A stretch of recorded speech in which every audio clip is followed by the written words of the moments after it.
Hello and welcome to another HW-Aquascaping video. Today we're going to be looking at the complete series for the shard shrimp tank that I set up a few months ago. Hope you enjoy. Today I'm going to be scaping this 30 litre Dennerle Nano Cube. But as you can see, it's currently got the current residence of the 20 litre bonsai scape, which I've just basically thrown in here. That's the red cherry shrimp and the crystal shrimp, as well as all the plants that I'm going to be using for this scape. So currently got to get those out, and we'll get it down to a dry tank ready to scape.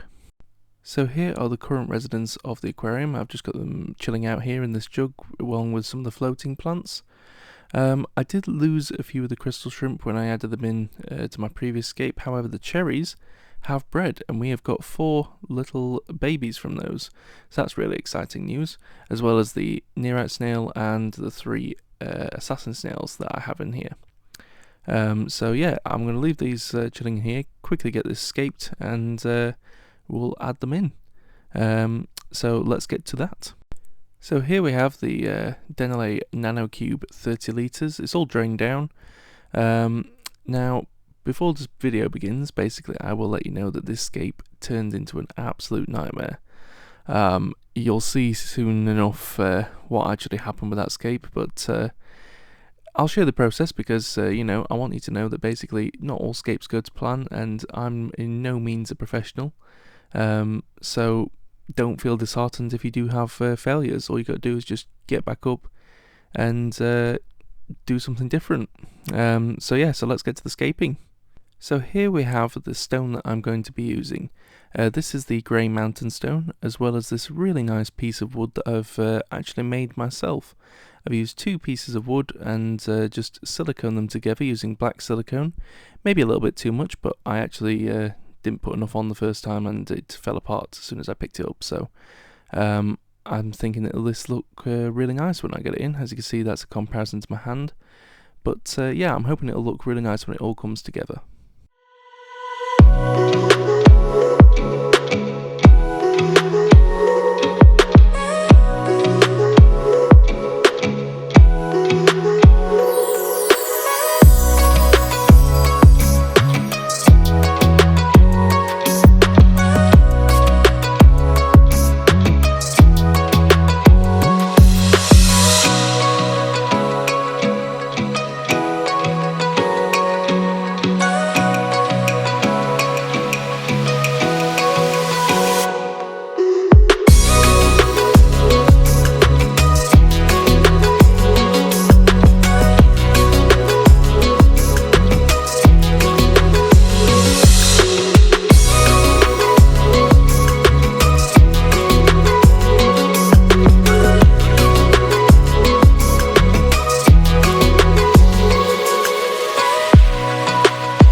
So as you can see, all I've done is made a really nice, easily achievable retaining wall out of these rocks.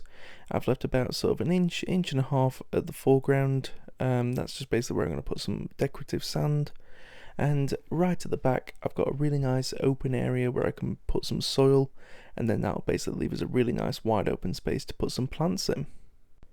So if you've seen my Dewar Neoglass Air video for the Baryonyx River, you'll know that I still have some of this on hand, which is the JBL Volcano Mineral. If you haven't seen that video, it's a really quirky scape. I'd definitely go and check it out. It's worth the watch. But yeah, no, basically I'm going to use this to create a little bit of a sort of a smaller retaining wall between the rocks and the soil, in hopes that it basically plugs a few of the gaps up. Even though I'm going to use filter floss still, but I think, you know, it's going to help a little bit, as well as it does provide some home for beneficial bacteria, which it's a win-win really.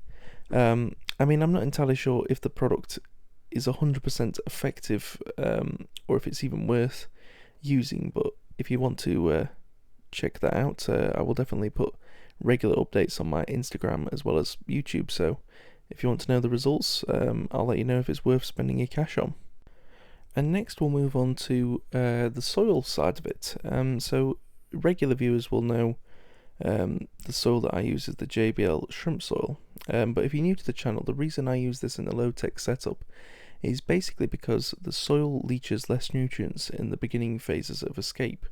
Now in high-tech setup, it's not necessarily that much of a bad thing because you'll have CO2, high lighting, so your plants will generally start growing from day one really. And they'll grow quite quickly because of the CO2 and the fertilizers that you put in there. In a low-tech setup, because they generally grow a lot slower, and you'll have a lot slower growing plants such as Bucephalandras, Java ferns, Anubias, Bulbitis, things like that, algae can generally get on them straight away, and if you have a lot of nutrients in there, the algae will take over and it's going to create a nightmare for you to get rid of. So with this leaching less nutrients, you can basically get that sort of downside. You do regular water changes, but you'll not have as much of a problem with the algae as you would if you're using the ProScape soil, I believe it is, for the high-tech setups. But that is literally the only difference. I don't really know if it does anything much more for the shrimps, but I've been told that there's not really much difference in them. So as you can see, I've got a really nice area in the back for planting. It's really vast, and I can definitely get a lot of plants in here. I probably used about a 3 litres bag worth of soil, which is about sort of 13 quid, or should I say 13 English pounds, if I want to sound less northern. But I have seen it cheaper online and in other shops before, but I was just at my local aquarium shop, so I thought I'd get some. But I'm actually using a 9 litre bag. It's just because it works out cheaper for me to do that way. Next we're moving on to the sand. Now the bit in the clip before that, just with the little time lapse you saw me doing, that was when I was actually putting the filter floss in, and I basically put it in then, which you might think is a bit strange to put it in after you put the soil in, but I just wanted to see if the JBL volcano mineral would actually hold the soil, which it was doing, but I did see a few gaps where it was sort of potentially could leach through as the water gets put in. But yeah, with the sand, I'm using the riverbed sand from Made Net Aquatics. It's the same sand that I used in the HW-Aquascaping as well. Reason I'm using it is because I didn't want to use the same orangey brown sands that I had in the previous scape for the shrimp, as well as I didn't want to use the white sands that I have in the freshwater reef aquarium, which is actually bang opposite this scape. So I wanted them to be completely different, so when you're looking at either one, you definitely can tell the difference between them. But yeah, no, I do really like this sand. It is quite a coarse sand, but it's definitely a lot different to the previous sand, which I do quite like. And even though it appears quite yellow under my camera, once the water's in and you've got the aquarium light on it, it's actually quite sort of a very light coloured sand. It's not really yellow in colour at all. It's more sort of a light sandy brown really, but I do really quite like it, and it provides a really nice contrast between the rocks, and especially when the plants are in, like that greenery from the plants in contrast with the sand, it does look like a really nice sort of sandy beach really. So we're next on to the final piece of hardscape, which is the big piece of wood that I've got, or I should probably say at this point, because I know what's going to happen, complete nightmare that is about to loom over this scape. I'll tell you in a second what the problem actually is with the hardscape. Don't worry, I didn't break it. But basically I've had these two pieces of wood sat in the aquarium whilst it was filled with water, just to make sure they sank properly basically, because the big piece, although it was a little bit buoyant, because it was quite heavy, it did actually sort of like be able to weigh itself down under the water, so it more or less sank straight away. The smaller piece, however, did float for about 8 days, I think it was, before it started sort of sinking enough that it just pulled itself under the water. So I had them in the tank for about 2 weeks, and then I siliconed them in overnight, and because obviously the big piece is heavy, it held it all down. Tested it all before I made the scape. Brilliant. The problem is that once I put the soil and the rocks and the sand in, if you could probably see now, I can't actually open that Awazi filter, which isn't great for a fish tank if I can't do filter maintenance. So I was racking my brains as to what to do. I was really disheartened, but there's nothing wrong with admitting failure, and that's what's happened really. I failed, didn't take into account the size of this piece of wood, so I thought, what should I do? Now this is where the tip that I always say is hardscape comes into effect really. So I went into the hardscape box, I quickly grabbed everything I possibly could, and I tested all the pieces of wood if they would float. One piece did, so we'll work around that. So basically what I did was I got this bottom piece of wood, as you can see, that is the piece that floats. I've then wedged a load of rocks on top of that and created a sort of a height at the back corner of the tank. I've got another piece of wood wedged on top of that that's propping the other piece of wood that spires out the top up into the air. Now I have tested this, it does hold under the soil, so the piece of wood that does float doesn't float now, and eventually it just become waterlogged and it won't float ever. But as I can say, that there's nothing wrong with admitting failure. My previous scape failed, this one hasn't, and I'm really happy with how it finally turned out. I was racking my brains a bit and pulling my hair out at the end, thinking, oh no, what am I going to do? But you bounce back, you get on with it, and I'm happy with the end product. And welcome back to the second episode in the Dennerle Nano Cube 30 litres. Today is the day that we're going to actually be planting this aquarium and adding the shrimp and snails into their new home. So that's going to be exciting. So without further ado, let's get on with the planting. So something that I'm going to be using, which I have used before but I haven't shown on YouTube yet, is this, which is the Cyano Acrylite Super Glue. The particular brand I'm using, as you can see, is the Gorilla Glue, and it is the Super Glue Gel version. I find the gel just works a little bit better with aquascaping, as it doesn't tend to run as much when you've applied it to a surface. So this will be great for epiphyte plants. So as you can see, I've got a wide range of plants to use for this escape. I'm not entirely sure if I'll be able to use them all with the recent hardscape changes, but I've got some Cryptocorini parva, which is a nice little nano species of Cryptocorini. It's basically good for carpeting. Anubias Nano Bonsai, which I've got lots of pots of those. I have got some Taxiphyllum Barbary, some new pots, as well as the existing mass of Java moss that I grew in the bonsai scape. Some Halanthemum Tenellum Green, which I've never tried before. Because see, I've never actually been able to grow carpeting plants. It's something I'm not very good at growing. But it's a new species of plant I've never tried before, so I wanted to give it a go. I've got some Bucephalandra Needleleaf, as well as some Bucephalandra Cerebu Brown, as well as the previous Bucephalandra species that I had in there, which was Wavy Green, which I've also got a new pot, as well as some of the Kedagang and Biblis, as well as some Java Fern, which I've got Petite and Narrowleaf, as well as some Bulbitis. And I've also got some Valacinera spirales. So I've got quite a few different plants species to choose from, which should be quite good. So let's get on to the planting with that time lapse.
imply there's some strange evolutionary process going on. But mankind won't be destroyed. The fact that you and I are working here today is evidence of that.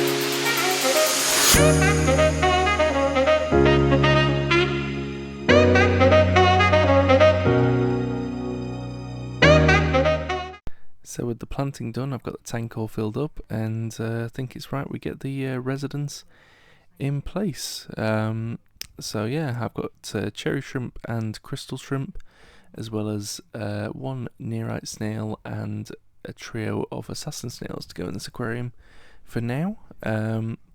Still going to keep it as a shrimp tank with a few snails, but I might get a couple more nearites just to add in with it being a slightly larger aquarium. So yeah, without further ado, let's get them into their new home.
So there we go, guys, we've got a completed aquascape along with the shrimps and snails in their new home.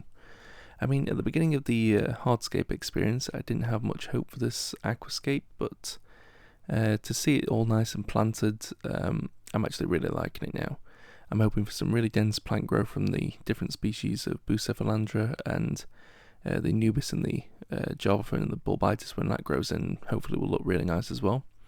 And hopefully I can finally master growing carpet plants. Today we're going to look at the Dennerle Nano Cube 30 litre, which is home to my shrimp and a few snails.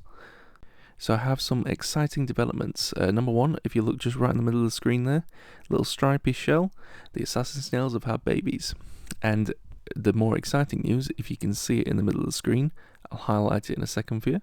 There we go, we've got our first baby cherry shrimp. I'm really happy about this news. I mean, it means that the parameters are doing all well. The shrimp must be happy. But yeah, I've counted around about 10 so far, so really chuffed to bits with that. Yeah, it's just amazing news, and I can't wait for them to have more. And there we've got another one just coming into frame. This one's a little bit smaller than the last one, so it must mean that it's either from a different batch, or either that it's just the other one's got more food. But I'm pretty sure, as of the amount of females that I've got in here, I'm pretty sure this is probably from a different batch. But yeah, no. From what I've seen in the tank, there's around about sort of 5 females that were or have been holding eggs, And as of today, I've just seen a couple of them have got more eggs that sort of release them. So really happy about that. It just means that hopefully we're going to end up with tons of cherry shrimp, which I'm really happy with. You know, like, why would you not? Cherry shrimp are great. But I've got some also exciting news that I'll get to in a bit. But let's give them a feed, shall we? So this is what I'm feeding my cherry shrimp and crystal shrimp, as well as the snails that live in here. It's the Vitalis shrimp pellets. So they're an extra small pellet. I'll just take the lid off. It's a bit harder one-handed, but there we go. So as you can see, it's a really soft micro pellet. Really soft food, so like as soon as it hits the water, it just sinks more or less straight away. It just absorbs water like a sponge. But yeah, the shrimp seem to love it, so I like to give them this on sort of like, not every day. I tend to feed really this tank every sort of other day, but depends really on what I feel. But yeah, let's have a look at the shrimp feeding. We've got our first black crystal coming down. Look at him. He's straight on the feast before anybody else can get into it. But I'll show a bit of a time lapse, and you can see the shrimp feeding.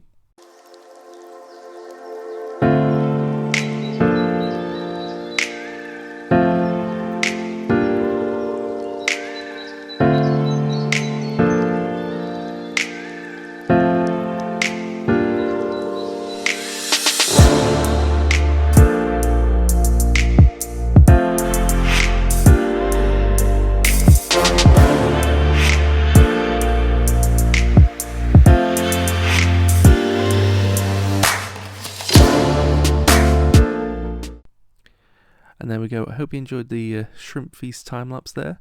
So the more exciting news that I'll get to now is the crystal black shrimp that's in the centre of the shot here is actually fanning eggs, which is really exciting news because, I'll not lie, when I first brought them over, I did lose quite a few of them. They just didn't really acclimatise too well, so I've only got about 6 right now. So hopefully now we can rebuild some population, but I'll keep you updated in future videos. Today's video, we're going to be looking at some exciting news. So without further delay, we've got baby crystal shrimp. So as of today's sort of filming date, it is actually Christmas Eve. I know this video will probably be coming out after that because I've got to edit it and everything. But yeah, Christmas Eve little gift. I thought I was looking in the I was going to say fish tank, shrimp tank, which is the Dennerle Nano Cube 30 litres. And I thought I'll just give them a bit of food. And yeah, noticed all these little black and white stripy shrimp all over the rocks, the plants.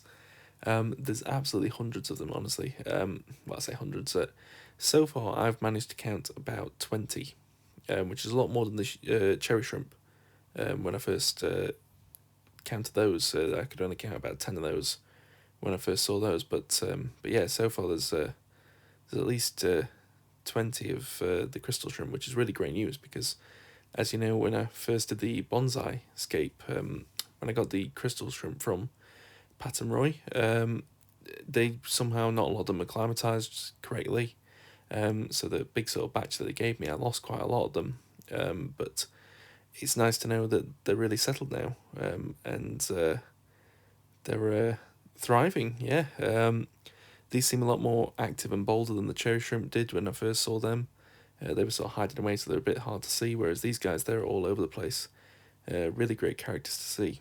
And the other good news is that I'm not quite sure what it is in terms of like grading, but from what I've been looking at on the internet and everything, I seem to have found one of the babies looks a bit like a shadow panda. I'll try and see if I can find it for you, but it is quite hard to see because the patterning on it is quite faint still, but it's mainly dark, like it's a lot darker than the rest of them. So yeah, hopefully I get a shadow panda if that is what it is, but if I can find it again, I'll certainly put it in the video. But yeah, no, I'm really happy with this news. It's just brilliant to see lots of baby shrimp. As you know, really like my shrimp. I think they're really fascinating little creatures. But yeah, it's great news. We've also got some great other developments in. is that if you can see here, the cherry shrimp have got eggs again. So yeah, she's full to the brim, this one. As you can see, there's really nice yellow eggs that she's wafting there. It's really great to see. I'll try and get a little bit of better angle as she comes round. But yeah, as you can see, there she is, full of eggs. On the legs, so fans, or I'm not really sure the correct terminology. So if you do know it, you can leave it in the comments. Always like learning something new. But yeah, she's there wafting her eggs. And hopefully that means in a couple more weeks we'll have another batch of cherry shrimp to go through, which I think is really great to see. As well as that, all the baby cherry shrimp, as you can see, they're getting quite a nice size now. So these are sort of like, I'd say before the crystal shrimps, they're probably about 2 weeks to maybe 3 weeks older than the cherry shrimp. So that's great to see. And even better news is we've got more eggs on the crystal shrimp, as you can see on this one here that I just noticed just before I uploaded the video. This one here has got eggs again. So hopefully that means another couple of weeks we'll have some more crystal shrimp, which will even be great because you know me, loving my shrimp. So this is the current tank at the moment. I've got a bit of problem with a bit of staghorn algae, but in all honesty, I can admit, hands up, I haven't really been doing that many water changes on the tank. I'm not feeding very regularly, but at the same time, it hasn't had a water change in probably about 2-3 weeks maybe, which I know isn't great. But with all the baby shrimp and everything, I really didn't want to jeopardize them by doing my regular water changes. I didn't want to suck any up or anything like that, so that's the reason I've been leaving them. But yeah, now they're sort of getting a decent size. I'm going to get back on that and we'll get rid of this staghorn. So now is kind of the segment where I'd show you how the scape has evolved with the current growth of plants, the amount of shrimp that are in there, and etc, etc.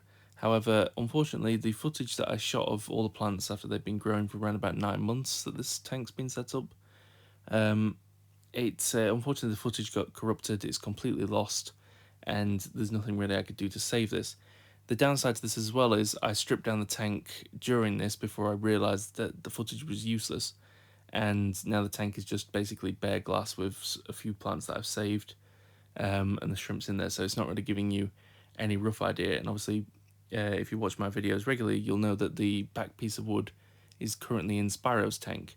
However, what I have done is I've got a compilation of images that I've uploaded onto my Instagram or just taken, and I'm going to show you them now to give you a rough idea of what the scape looks like.